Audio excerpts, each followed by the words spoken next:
주의 깊고 선량한 이웃으로 소개된 한 10대가 노인 부부의 일상생활에 침투하여 완전한 신뢰를 얻었다.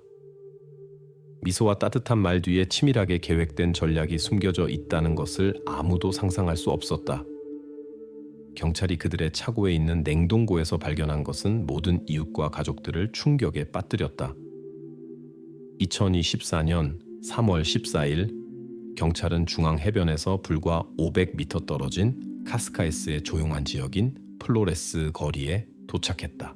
이웃들이 넘쳐나는 우편함과 차고에서 나는 상한 음식 냄새에 대해 신고한 후 출동했다. 공식적으로 부부인 아르만도와 조아나는 이미 몇 달 동안 크루즈 여행 중인 것으로 여겨졌다. 그들은 2023년 7월에 떠났고 신정 연휴에 돌아올 예정이었다. 리스본 15번 판사가 승인한 수색영장 743호 2024년을 가진 직원들이 집 문을 열었다. 집 안에 들어가서 경찰은 이상한 세부 사항들을 발견했다. 집에 오랫동안 아무도 없었던 것이 분명했고 얇은 먼지로 덮인 인테리어는 자동 타이머 릴레이 덕분에 매일 밤 22시 30분 정확히 켜지는 부엌에 작동하는 전등과 극명한 대조를 이뤘다. 내부에는 무질서함이 없었지만 거주자들의 오랜 부재를 나타내는 작은 징후들이 눈에 띄었다. 주요 발견은 수사관들을 차고에서 기다리고 있었다. 정리되어 있는 도구들 사이에는 이 레데 스마트 미터 보고서에 따르면 지속적으로 약 450와트를 소비하며 조용히 윙윙거리는 냉동고가 있었다. 냉동고는 새 것처럼 보였고 명백히 최근에 구입한 것으로 표면에 가전제품 매장의 스티커가 남아 있었다. 경찰 직원들이 법의학 전문가의 입회해 냉동고를 열었다. 내부에서 완전히 보존된 상태로 냉동된 인간의 유해가 정리되어 있는 것을 발견했다.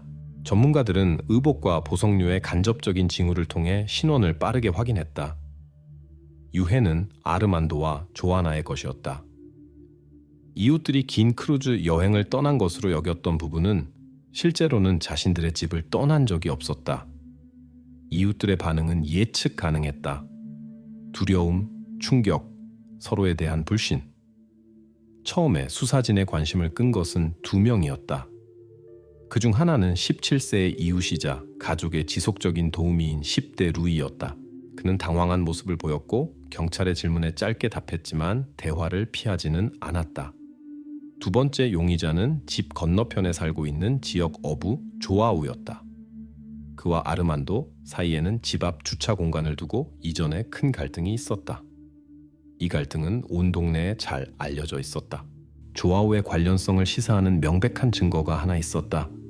맞은편에 사는 이웃이 경찰에 그녀가 부부가 크루즈를 떠났다고 여겨진 지 불과 하루 후인 2023년 7월 18일 밤에 어부를 부부의 집 근처에서 봤다고 신고했다. 그가 늦은 시간에 발견되었고 그 시점에서 아르만도에게 해를 끼칠 명백한 동기를 가진 유일한 사람으로 보였기 때문에 즉시 조아우에게 혐의가 돌아갔다. 그러나 수사관들은 성급한 결론을 내리지 않았다. 사건의 연쇄에서 한 가지 중요한 순간이 명확히 두드러졌다. 지역의 전력 공급을 담당하는 이 레댓 회사의 보고서에 따르면 부부의 집에서 높은 전력 소비 수준이 그들이 사라진 밤인 2023년 7월 17일에서 18일로 넘어가는 밤에 정확히 시작되었다. 즉, 차고에 설치된 냉동고가 부부가 사라진 직후 작동하기 시작했다. 그러나 집이 비어 있었다면 누가 장치를 켰고 왜 냉동고가 발견될 때까지 중단 없이 계속 작동했을까? 이 단계에서 수사진은 2023년 여름으로 되돌아가기로 결정했다. 바로 그때 경찰이 믿기로는 플로레스 거리의 집에서 비극으로 끝난 사건들이 시작되었다. 루이와 조아우가 공식적으로 첫 번째 용의자로 인정되었다. 증거와 증인 진술이 그들의 관련성을 확인하거나 반박해야 했다. 사건에 대한 정보는 제한적이고 단편적이었으며 경찰은 아직 많은 것을 알아내야 한다는 것을 이해했다. 일상적인 세부사항 뒤에 주에 깊게 숨겨진 세부사항들이 곧 표면으로 드러날 것이라는 희망이 있었다. 처음부터 수사진이 주목한 한 가지 상황은 10대 루이가 완전히 무사심하고 정기적으로 노인 부부를 방문했다는 것이었다. 그의 행동에서 명백한 이익이 보이지 않았고 그는 돈이나 어떤 서비스도 대가로 요구하지 않았다. 이것은 수사관들에게 이상하고 심지어 의심스럽게 보였다. 2021년 9월 10일 아르만도와 조아나의 실종 거의 2년 전 경찰은 루이의 학교 문서를 확인했다. 공식 증명서에 따르면 10대는 자원봉사자 의무를 맡았다. 슈퍼마켓에서 식료품을 배달하고 노인 이웃들에게 집안일을 도왔다. 공식적으로 이것은 학교 실습으로 간주되었고 완전히 무료였다.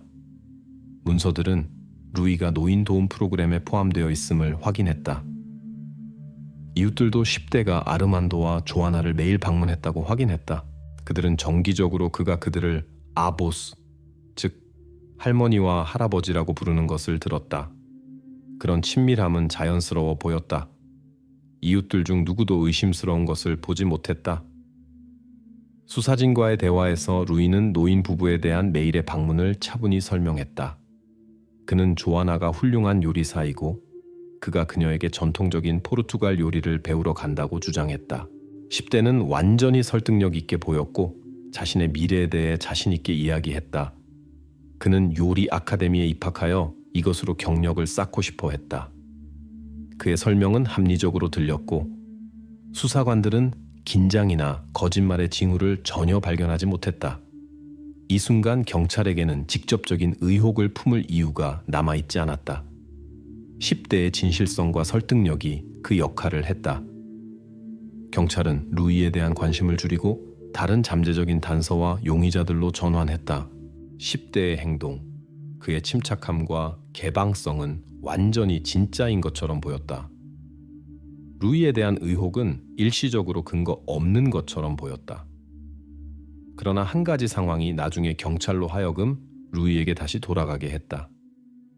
아르만도와 조아나의 예상 출발 이틀 전인 2023년 7월 15일, 감시 카메라가 루이가 나중에 집에서 부부의 존재를 모방하는 데 사용된 바로 그 타이머 릴레이를 구입하는 것을 포착했다. 그때는 아무도 이것에 주의를 기울이지 않았다. 그러나 녹화가 보존되었고 수사진에게 가장 중요한 단서가 되었다. 수사관들은 아르만도와 조아나의 실종 후 그들의 이름으로 보내진 이상한 엽서들에 주의를 집중하기로 결정했다. 2023년 7월 20일 이웃들이 이 엽서들을 받기 시작했고 각각의 새로운 세부사항은 누가 실제로 그것들을 보낼 수 있었는지에 대한 경찰의 의혹을 강화시킬 뿐이었다. 아르만도와 조아나의 실종 후 이웃들에게 온 첫 번째 엽서들은 평범해 보였다. 우리는 크루즈 중이고 모든 것이 훌륭합니다. 그러나 당연한 질문이 생겼다. 부부가 거의 인터넷을 사용하지 않고 친척의 도움 없이는 혼자 여행을 거의 하지 않았다면 어떻게 이 엽서들을 보낼 수 있었을까? 2023년 7월 20일 이웃들이 이상한 우편 엽서를 받기 시작했다. 모든 것에 카스카이스에서 불과 40km 떨어진 작은 어촌 마을인 세진브라의 공식 우편 소인이 찍혀 있었다. 경찰의 관심을 즉시 끈 것은 이 소인이었다. 공식적으로 선언된 아르만도와 조아나의 크루즈는 나라의 반대편 도시인 포르투에서 도우루 강을 따라 시작되기 때문이었다. 이것은 이상했다. 부부가 북쪽에서 여행을 떠났다면 왜 우편이 포르투갈 남쪽에서 오는가? 수사관들은 현지 우편 자동기계와 지점에 설치된 감시 카메라를 확인하기 위해 세진브라로 갔다. 카메라들은 정확히 30일간의 기록을 보존했다. 기록에서 엽서를 보내는 사람을 찾았지만 이미지의 품질이 너무 흐려서 보내는 사람의 얼굴을 인식하는 것이 불가능했다. 명확한 특징이나 인식 가능한 특성 없이 일상복을 입은 사람의 일반적인 실루엣만 보였다. 그리고 이것은 경찰의 작업을 크게 복잡하게 했다. 경찰은 아르만도와 조아나의 가장 가까운 친척들과 이야기했다. 부부의 경로가 공식적으로 포르투에서 도우루강을 따라 선언되었는데 왜 엽서가 현지 소인으로 오는지에 대한 수사관들의 질문에 친척들은 차분히 설명했다. 그들에게는 세진브라에서 포르투까지 가는 것이 항상 더 편리했습니다. 여기서 교통 연결이 더 좋습니다. 미리 버스로 와서 아는 사람들에게 머물다가 그 다음에 북쪽으로 출발할 수 있었을 것입니다. 답변은 설득력 있고 논리적으로 보였으며 친척들에게서 모든 의혹을 완전히 제거했다. 수사진은 이 버전을 기본으로 받아들이고 다른 가능한 버전과 용의자들에 집중했다. 그럼에도 불구하고 수사관들은 또 다른 가능한 버전을 완전히 배제하지 않기로 결정했다. 우편 소인이 이론적으로 위조되거나 우편 직원 중 누군가에 의해 나중에 찍힐 수 있었다. 확인 과정에서 현지 우편 배달부가 부부를 개인적으로 알고 있었고 여러 번 그들에게 우편물을 배달했으며 스스로 소인을 찍을 수 있는 기회가 있었다는 것이 밝혀졌다. 그의 사건 버전은 충분히 무해해 보였지만 아직 문서로 확인되거나 알리바이를 통해 확인되지 않았다. 경찰은 이 거짓 단서를 다음 블록에서 확인이 필요한 열린 것으로 표시했다. 우편 엽서와 병행하여 이리댓 회사의 기술자가 경찰의 이상한 우연의 일치에 대해 알렸다. 아르만도와 조아나의 실종 순간부터 그들의 집에서 비정상적으로 높고 안정적인 전력 소비가 관찰되었다. 스마트 미터의 수치는 의심의 여지를 남기지 않았다. 소비가 7월, 부부가 떠났다고 여겨지는 바로 그 날들에 급격히 증가했다. 이것은 공식적으로 비어있다고 여겨지는 집에서 누군가가 적극적으로 전기를 사용하고 있음을 명확히 나타냈다. 수사는 경찰로 하여금 8월 사건들로 관심을 전환하게 한 새로운 방향에 도달했다. 2023년 8월 2일 첫 번째 엽서를 받은 지 2주 후 아르만도와 조아나의 집이 갑자기 에어비앤비 광고 목록에 나타났다. 공식적으로 소유주들이 크루즈 중이고 스스로 이것을 할 수 없었다면 누가 그리고 왜 빈집을 임대로 내놓았을까? 2023년 8월 초 이웃들에게 카사도마르로 알려진 아르만도와 조아나의 집이 갑자기 에어비앤비 플랫폼에 나타났다. 공식적으로 소유주들이 크루즈 중이고 스스로 이것을 할 수 없었다면 누가 이 광고를 게시할 수 있었을까? 2023년 8월 2일 수사진은 집 예약에 대한 정보에 접근했다. 에어비앤비의 보안 서비스는 공식 요청 후 신속히 경찰에 데이터를 전달했다. 집을 플랫폼에 등록한 것은 명확한 사진이 있는 개인 학생 아이디를 인증으로 업로드한 루이 에미이라는 누군가였다는 것이 밝혀졌다. 임대료는 가상 레볼루트 카드로 송금되었는데 이는 계좌 소유자의 직접적인 확인을 어렵게 했지만 계정에 표시된 이름은 루이의 아이디와 일치했다. 이전에 이미 수사진에 알려진 10대가 다시 수사의 중심에 있게 되었다. 그러나 수사관들에게 당연한 의문이 생겼다. 다른 누군가가 그의 지식 없이 10대의 개인 데이터를 사용할 수 있었을까? 경찰은 플랫폼 전문가들에게 연락하여 다른 사람의 학생 아이디를 훔쳐서 에어비앤비 인증에 사용하는 것이 얼마나 쉬운지 알아보려 했다. 보안 서비스의 답변은 명확했다. 기술적으로 다른 사람의 문서를 사용하는 것이 가능하지만 인증 절차를 완료하려면 플랫폼의 인공지능에 의해 인증되는 셀피가 필요합니다. 얼굴이 문서의 사진과 일치하지 않으면 절차가 통과되지 않습니다. 추가 확인 후 보안 서비스는 인증 시스템에 보낸 셀피가 루이의 학생 증명서의 사진과 정확히 일치한다고 확인했다. 이제 수사진에게는 누가 광고를 게시했는지에 대한 의문이 더 이상 없었다. 공식적으로 노인 부부의 단순한 도우미로 여겨졌던 10대 루이가 수사진의 의혹의 중심 인물이 되었다. 한편 런던에서 카사도마르에 온 첫 번째 손님이 경찰에 이상한 증언을 했다. 키 큰 수염 난 남자가 나를 맞았습니다. 그가 집을 보여주고 기기 사용법을 설명하고 열쇠를 주었습니다. 그 후로 그를 보지 못했습니다. 10대 루이의 키는 불과 168cm로 증인의 설명과 명백히 일치하지 않았다. 이것은 경찰에게 새로운 의문의 물결을 일으켰다. 아마도 아직 아무도 의심하지 않은 또 다른 공범자가 나타났을 것이다. 수사관들은 1년 전에 이웃들이 설치한 카사도마르 맞은편 건물 입구에 감시 카메라 기록에 의존했다.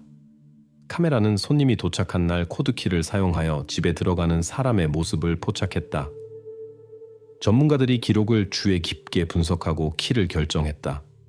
인물은 약 190cm로 10대 루이보다 훨씬 컸다.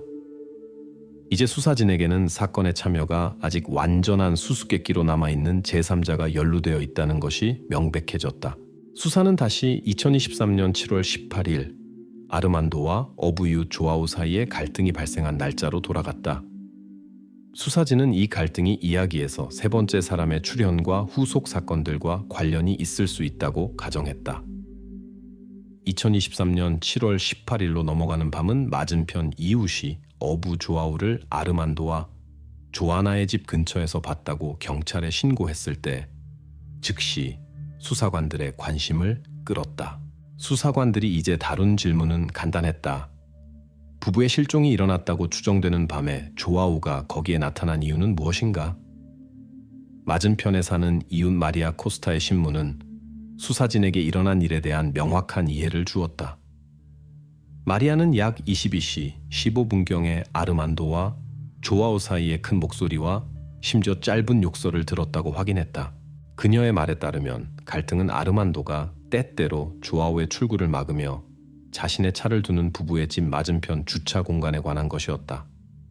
곧 그 후 약 22시 40분경 마리아는 조아우가 아르만도의 집 마당을 떠나 부두 쪽으로 가는 것을 보았다. 공식 신문에서 조아우는 주저없이 이웃의 말을 확인하고 실제로 지시된 시간에 그곳에 있었다고 인정했다. 그는 수사진에게 문자 그대로 다음과 같이 말했다. 나는 내 견인 로프를 가져가고 있었습니다. 아르만도가 다시 내가 나갈 수 없도록 차를 세워서 도보로 장비를 가지러 가야 했습니다. 경찰의 현장 확인은 실제로 견인 로프의 흔적이 남아있음을 확인했고 그의 설명은 논리적이고 그럴듯해 보였다. 조아우의 설득력 있는 설명에도 불구하고 수사진은 아직 의혹을 완전히 풀 수 없었다. 주요 문제는 그의 방문이 부부의 정확한 사망 시간과 일치할 수 있는지 여부였다. 경찰이 요청한 법의학 전문가들은 부부의 유해에 대한 독성학적 분석 결과가 아직 준비되지 않았고 정확한 사망 순간을 확정하는 것이 아직 불가능하다고 알렸다. 이것은 일시적으로 조아우의 알리바이 확인 과정을 복잡하게 했다. 조아우의 관련성을 완전히 배제하거나 확인하기 위해 경찰은 AIS 선박 추적 시스템 데이터를 요청하고 받았다. 이 시스템은 등록된 각 어선의 위치를 실시간으로 기록한다. AIS 기록은 7월 17일에서 18일로 넘어가는 밤에 조아우의 어선이 21시부터 6시까지 바다에 있었다는 것을 명확히 보여주었다. 선박은 지시된 시간대에 부두를 떠나 돌아왔고 해안에서 15km 떨어져 있었다. 따라서 그의 알리바이는 문서적으로 그리고 기술적으로 확인되어 중요한 시간에 그가 부부의 집 근처에 있을 가능성을 완전히 배제했다. 조아우의 범죄 참여 버전이 공식적으로 폐쇄되었다. 그러나 조아우와의 수사 라인 폐쇄에도 불구하고 수사관들은 예기치 않게 새로운 단서와 마주쳤다.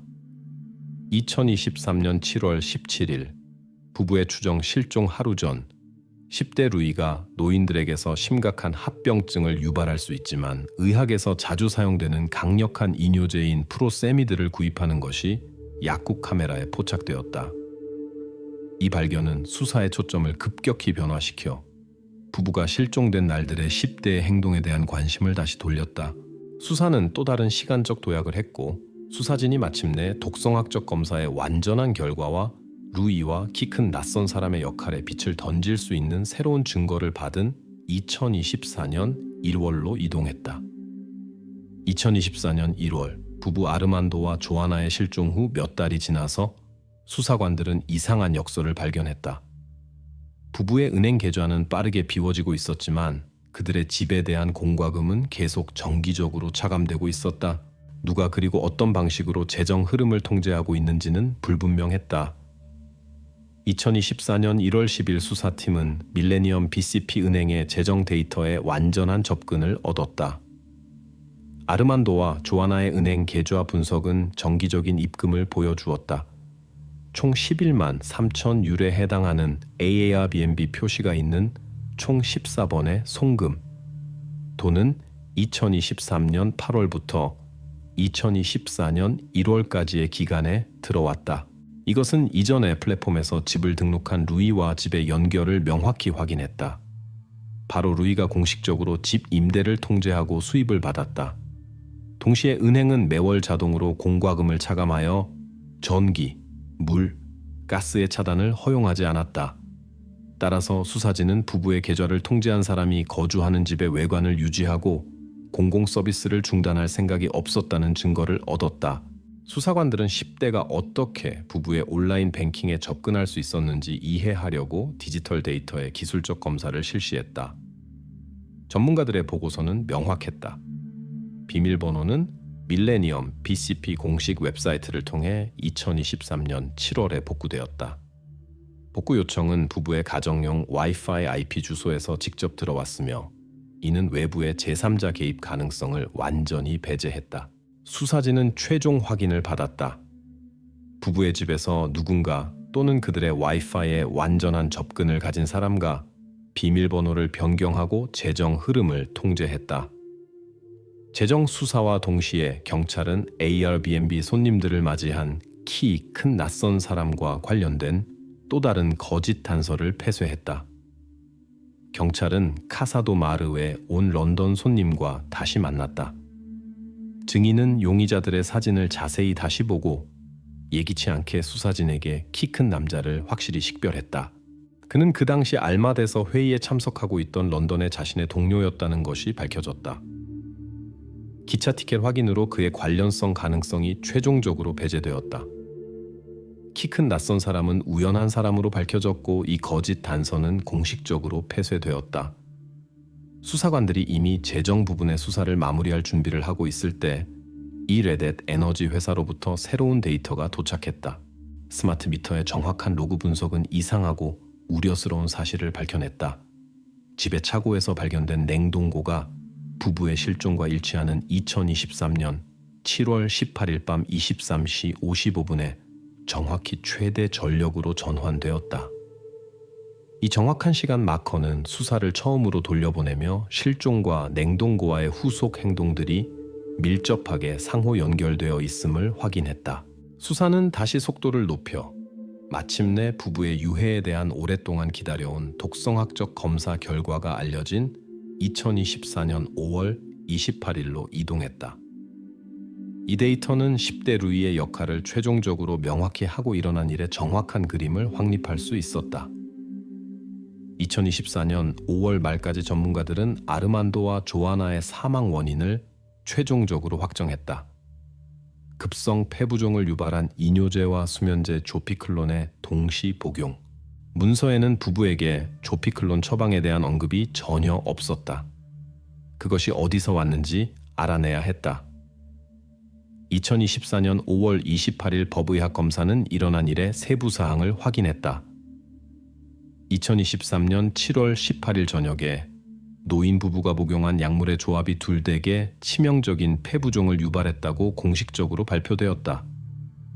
이것은 일어나고 있는 일을 의심하지 않은 부부의 저녁 식사에 들어간 신중하게 준비된 약물 조합이었다. 법의학 전문가는 비극의 시간적 틀을 명확히 확정하여 그것들이 아르만도와 조아나의 집에서의 늦은 저녁 식사와 완전히 일치한다고 확인했다. 이제 수사진은 부부에게 의사가 처방하지 않은 약물이 어떻게 그들의 손에 들어갔는지 이해해야 했다. 수사관들은 의료 시스템에서 자세한 정보를 요청하고 빠르게 답변을 받았다. 10대 루이가 비극 직전에 개인적으로 가정의에게 조피클론 처방을 요청했다. 의사는 10개의 약을 처방하면서 의료 기록의 약이 그의 할머니를 위한 것이라고 표시했다. 확인 결과 루이의 할머니는 조아나가 아니었지만 10대는 이미 오래전부터 부부를 그렇게 불렀고 이것이 의료진을 혼란스럽게 할 수 있었다. 따라서 약물은 루이가 공식적으로 받았으며 의료진의 신뢰를 이용하고 아마도 의식적으로 정보를 왜곡했다. 경찰은 즉시 10대에게 조피클론을 처방한 가정의를 면담에 소환했다. 의사는 자신에게 어떤 악의도 없었으며 약은 할머니의 불면증 증상을 설명한 루이의 요청에 의해서만 처방되었다고 말했다. 그러나 경찰은 아직 이 에피소드를 완전히 폐쇄하지 않기로 결정하고 의사의 행동을 추가 연구가 필요한 가능한 실수로 표시했다. 동시에 디지털 수사 전문가들이 루이의 노트북 검사를 완료했고 그곳에서 중요한 증거가 발견되었다. 수많은 삭제된 파일들 중에서 단 하나의 제목만 부분적으로 복구할 수 있었다. Cruise Ticket FPF. 이것은 루이가 나중에 가짜 엽서들로 확인된 부부의 여행 연출을 미리 준비했다는 것을 증명했다. 수사는 2024년 12월로 이동했다. 이때까지 수사관들은 일어난 일의 최종적인 그림을 구성하고 수사를 완료하여 이 복잡하고 혼란스러운 이야기의 모든 점을 찍기에 충분한 데이터를 축적했다. 2024년 12월 수사진 앞에 복잡한 과제가 나타났다. 수많은 디지털 증거들을 10대 루이로 이어지는 단일한 사슬로 연결하되 그 안에 단 하나의 틈도 남기지 않는 것이었다. 2024년 12월 2일 디지털 범죄학 전문가들이 루이와 관련된 모든 데이터의 완전한 분석을 완료했다. 그들 앞에 나타난 그림은 명확하고 무서울 정도로 일관되었다. 10대는 각 단계를 신중하고 선견지명 있게 계획했다. 루이의 재정 거래는 가상, 레볼루트 카드에서 크라켄 암호화폐 거래소까지, 그 다음 송금을 익명화하는 특별한 믹서 서비스를 통해 추적되었다. 총 루이는 주로 Airbnb를 통한 집 임대에서 얻은 약 17,000유로를 이 체인을 통해 처리할 수 있었다. 그런 계획은 단순한 10대에게는 지나치게 복잡해 보일 수 있었지만 증거는 반박할 수 없었고 검사로 확인되었다. 또 다른 중요한 디지털 증거는 부부의 집에서 발견된 타이머 릴레이 ESP8266이었다. 전문가들은 이 장치가 아르만도와 조아나의 실종 직전에 루이의 노트북에서 프로그래밍 되었다는 것을 증명했다. 바로 이 장치가 매일 거주자들의 존재를 모방하여 전등을 켰다 끄며 부부가 여전히 집에 있다는 착각을 만드는 데 도움을 주었다. 수사진에게 한 가지 원칙적인 순간이 남아 있었다. 루이에게 기소를 제기하기에 디지털 증거가 충분한가? 이 질문에 전문가들은 명확하고 확신 있게 답했다. 그들은 10대가 만든 디지털 체인이 완전히 끊어지지 않았다고 말했다. 재정 흐름에서 타이머 릴레이 설정과 의약품 구매까지 모든 정보가 한 사람, 루이와 견고하게 연결되어 있었다. 이것은 그에게 공식 기소를 제기하기에 충분했다. 루이에게 수면제를 처방한 의사와의 문제도 공식적으로 폐쇄되었다. 의사는 10대가 개인적으로 할머니의 심각한 불면증을 주장하며 처방을 요청하는 상담의 비디오 녹화를 경찰에 제공했다. 녹화에서 루이는 침착하고 설득력 있게 행동하며 의사에게 어떤 의혹도 불러일으키지 않았다. 비디오를 본 후 수사진은 의사에 대한 가능한 실수나 태만 혐의를 공식적으로 해제했다. 따라서 이 거짓 단서는 완전히 그리고 최종적으로 폐쇄되었다. 그럼에도 불구하고 루이의 변호사는 주요 증거를 훼손하려는 예기치 않은 조치를 취했다. 그는 냉동고의 전력을 기록한 이 레댓 회사의 로그를 상업 기밀로 사건에서 제외할 것을 요구하는 법원 신청서를 제출했다. 법원은 즉시 결정을 내리지 않고 이 중요한 문제의 검토를 나중으로 미뤘다. 이것은 핵심 디지털 증거가 전체 체인에서 빠질 수 있어 전체 기소를 위험에 빠뜨릴 수 있음을 의미했다. 재판은 2025년 1월 17일로 예정되었다. 수사는 마무리에 접근하고 있었고 오직 법원의 결정만이 신중하게 구축된 디지털 및 물리적 증거의 그림을 최종적으로 고정하거나 파괴할 수 있었다. 2025년 1월 17일 세투발시 법원이 마침내 거의 2년 동안 온 포르투갈이 긴장하며 지켜본 사건의 심리를 완료했다. 기자들과 관찰자들로 가득 찬 법정에서 판사가 판결을 읽었다. 10대 루이는 두 가지 중한 혐의로 유죄 판결을 받았다. 가중 상황에서의 고의적 살인과 컴퓨터 사기. 수사진은 단계별로 10대가 실행한 신중하게 고안된 계획의 모든 단계를 드러내며 비극적인 사건의 순서를 복원할 수 있었다. 2023년 7월 18일 저녁 루이는 저녁 식사에 초대받았다. 그가 이미 신중하게 측정된 이뇨제와 조피클론 용량을 음식에 섞었다는 것을 아무도 의심하지 않았다. 함께 복용한 이 약물들은 아르만도와 조안에게 잠자는 동안 빠르고 거의 소음 없는 폐부종을 유발했다. 몇 시간 내에 그들은 세상을 떠났고 부부는 깨어나지 못했다. 다음 단계는 결과를 은폐하는 것이었다. 루이는 부부의 유해를 차고에 설치된 미리 구입한 냉동고로 옮겼다.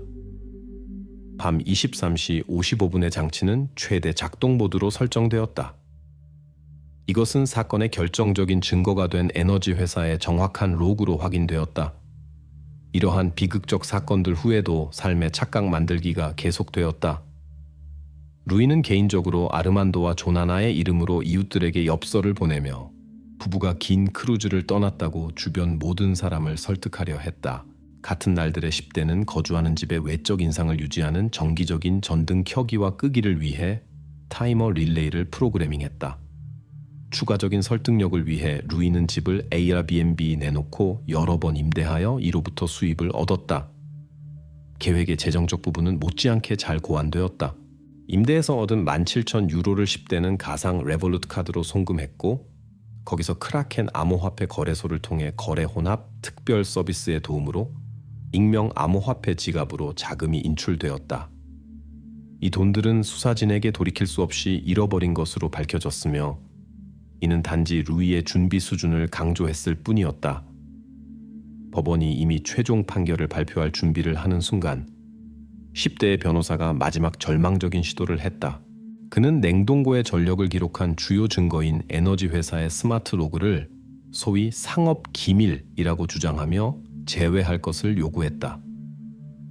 법정에 긴장된 정적이 흘렀지만 1분 후 판사는 냉정하고 짧게 변호 측의 신청을 기각하며 정의의 이해관계가 어떤 회사의 상업적 이해관계보다 우선한다고 선언했다. 판사는 명확하고 확신 있게 최종 판결을 읽었다. 루이는 모든 기소 항목에서 유죄로 인정되었다. 이 순간 10대의 시선은 후회나 두려움을 표현하지 않았다. 이것은 감정 없이 계산적으로 행동했던 사람의 시선이었으며 마지막까지 자신이 신중하게 구축한 디지털 계획이 손대지 않은 채로 남을 것이라고 믿었다. 그러나 이제 이것은 정의에 의해 최종적으로 파괴된 착각이었다. 1초 후 카메라가 이 차갑고 공허한 시선을 포착했다.